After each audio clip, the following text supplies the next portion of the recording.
This presentation is brought to you from GEMS Academy. GEMS Academy. GEMS Academy.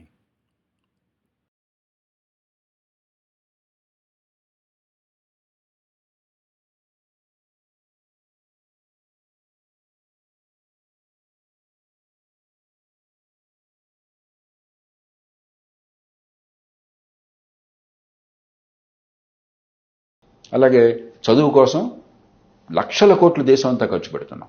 Telangana, ఆంధ్రప్రదేశ్లో నేను ఎన్నిసార్లు ప్రతిరోజు చెప్తుంటాను, బోరు కొట్టేదాకా చెప్తుంటాను. 90,000 లక్ష రూపాయలు ఖర్చు పెడుతున్నాం ఒక్కొక్క బిడ్డ మీద.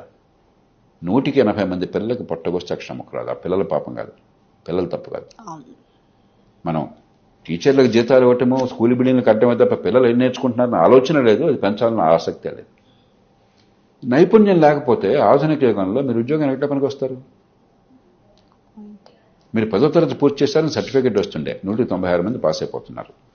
మీ లెక్కల ప్రకారమే 100కి 2 నుంచి 10 మంది మాత్రమే 10వ తరగతి స్థాయిలో వాళ్ళకి పరిజ్ఞానం ఉన్నది.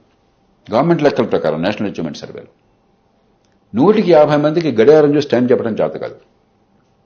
మార్కెట్లో తూకం రాళ్ళు పెట్టడం చేత కాదు. ఏమైనా తూకం వేయాలంటే చిన్న కూడిక తీసివేత చేయడం చేత కాదు. మరి వాళ్ళు ఏ రకంగా ఆధునిక యుగంలో ఎలా ఉపాధిలో పెడతారు మీరు చెప్పండి నాకు ఒకసారి. దేనికి పనికి వస్తారు? ఏదో ఉత్పత్తి చేయాలిగా. మన పనికొచ్చి ఏదో పని చేయాలి. మీ కెమెరామన్ ఉన్నాడు, ఆయన కెమెరా ఎలాగో ఫోకస్ చేయాలో తెలియకపోతే, ఎలాగా ఈ ఫిల్మ్ తీయాలో తెలియకపోతే, తర్వాత ఎడిటింగ్ ఎట్లా చేయాలో తెలియకపోతే ఆయన మీరు కూర్చోబెట్టి ఎలా ఉద్యోగం వేస్తారు మీరు? సాధ్యమా?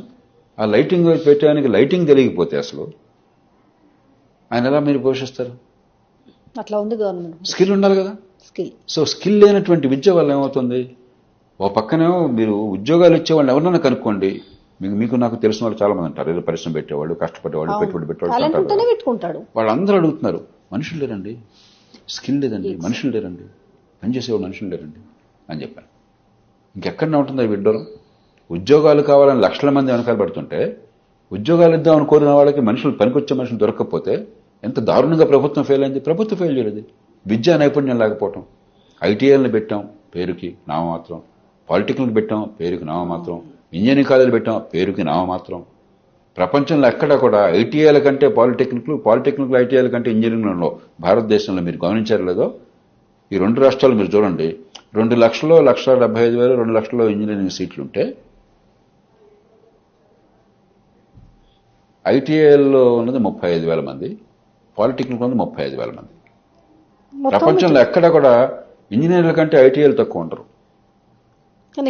ఎక్కడ ట్రైనింగ్ లేదు సరిగ్గా. ఐటీఐల్లో లేదు, ఇంజనీరింగ్లో లేదు. మరి ఉపాధి ఎట్లా వస్తుంది?